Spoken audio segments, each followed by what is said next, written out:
Nah, karakteristik yang kedua dari cloud itu adalah on demand self service. Analoginya seperti warteg ya kurang lebih.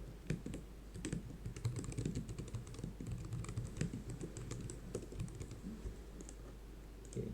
Nah, di sini kita bisa lihat kan kita bisa bikin sendiri ya. Jadi ibaratnya kalau ini warteg nih, yang menu yang di sebelah kiri ini adalah menu-menunya. Misalkan compute engine ini rendang, Kubernetes engine ini kentang Mustafa ya. Cloud storage ini misalkan tahu gitu. Nah, kurang lebih seperti itu. Kita bisa ngatur sendiri mau porsinya sebanyak apa dan menunya apa aja.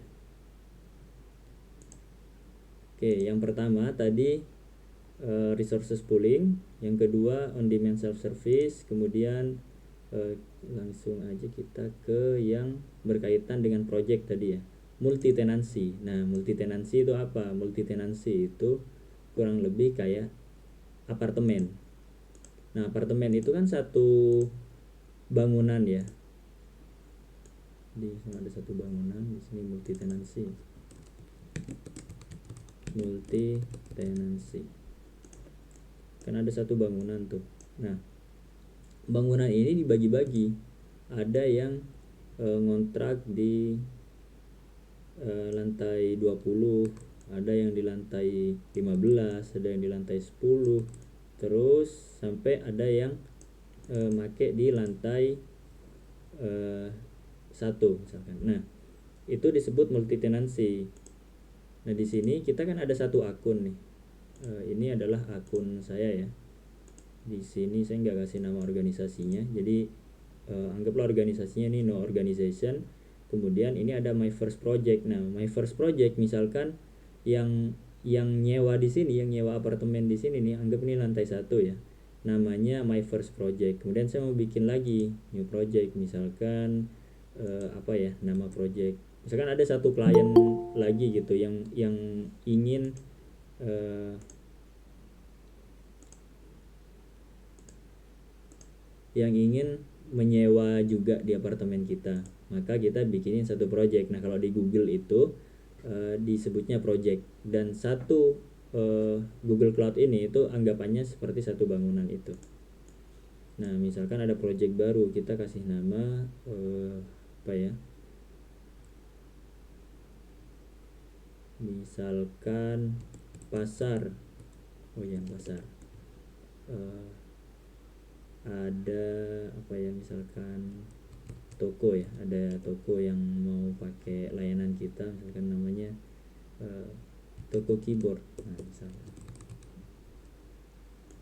Kemudian organisasinya di mana? Organisasinya ini di organisasi kita sendiri ya, ini di akun saya, dan saya tinggal create aja.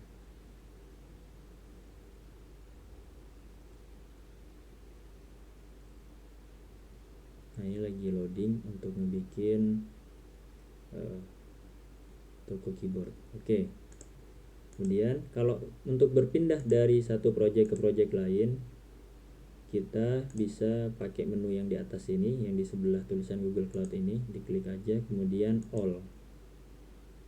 Sorry, ini kok belum muncul.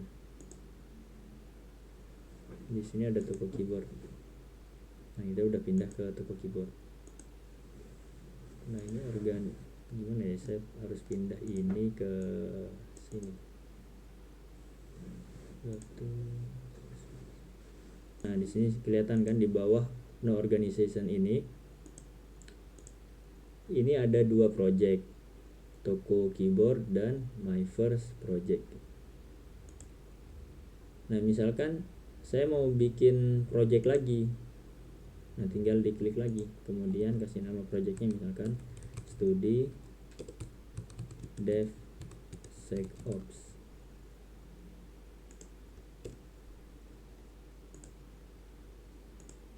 Organisasinya apa, kita pilih yang no organization, kemudian create. Kita tinggal tunggu aja. Nah, itulah yang disebut multi tenancy. Jadi di dalam Google Cloud Platform ini bisa diisi oleh berbagai macam pihak gitu, banyak pihak, dan mereka itu billingnya masing-masing. Nah jadi nanti studi DevSecOps billingnya masing-masing, yang Toko Keyboard billingnya masing-masing, bahkan akun saya yang no organization ini dengan organisasi atau akun yang lain itu billingnya juga masing-masing.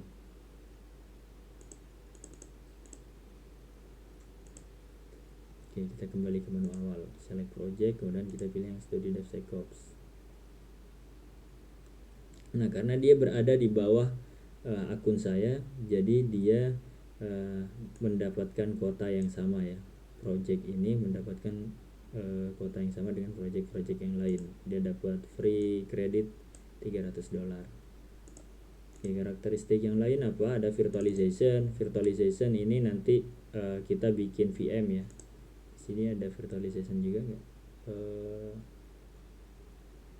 Multi tenancy ya, automation, resiliency, large network access, service excellence, comfortable payment. Oh ini lebih ke bisnisnya ya. Kalau di sini demand of service, flexibility, remote work. Ini lebih ke bisnis yang dua website ini. Oke, kita ke sini aja pakai yang gigs for gigs karena lebih teknikal. Nah, resilient computing ini berkaitan juga dengan virtualisasi ya. Kemudian pricing, flexible pricing itu kan tadi on demand. Kemudian security, automation. Automation itu maksudnya kan misalkan kita butuh VM, butuh compute untuk aplikasi kita. Kita kan tidak perlu bawa server sendiri ya ke data center gitu. Jadi itu adalah salah satu bentuk dari automationnya. Nah oke, kita langsung bikin VM aja. Nah sebelum bikin VM kita itu harus punya VPC dulu. Oke, kita coba lihat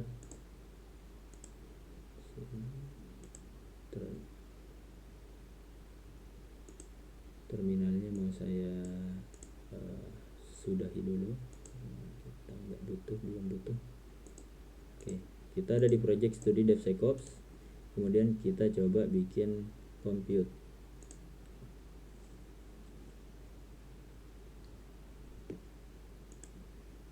Nah di sini kan dia perlu di enable dulu nih. Jadi kalau misalkan kita baru pertama kali buka Google Cloud, biasanya setiap servicenya itu harus di enable dulu. Ini saya enable dulu, dia bakal loading. Kemudian service apa lagi yang perlu di enable? Itu VPC.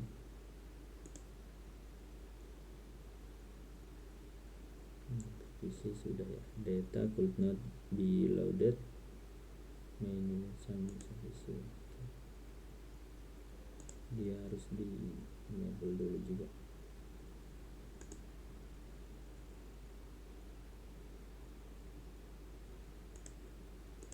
Agak lama ya, harusnya pakai my first project.